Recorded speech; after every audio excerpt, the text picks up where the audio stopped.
tenant occupied property, buyer's notice to seller for vacant position. This one is very important for selling a tenanted property.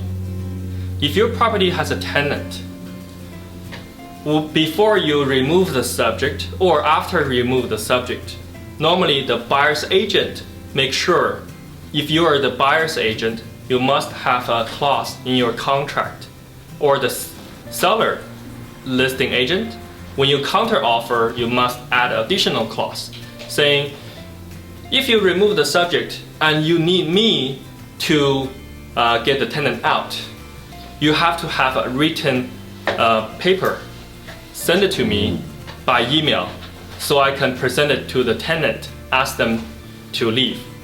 And this notice must be sent 2 calendar months ahead for them to leave. That's the law, okay?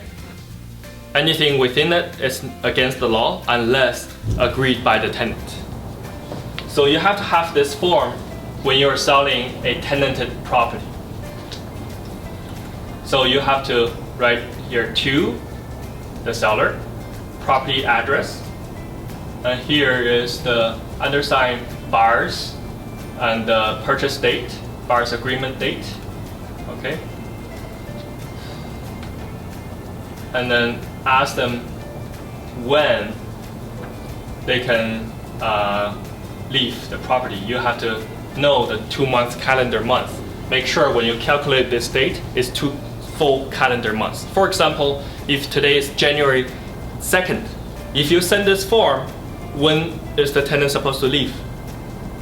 Not February. It's end of March because you're already past January, right? If you send in December 31st, then the tenant can leave end of February. If you're sending the notice in January, then the tenant will be leaving end of March. So make sure when you do calculation, you know how to calculate. And the address of the property, and then signed by the buyer and email to the listing agent.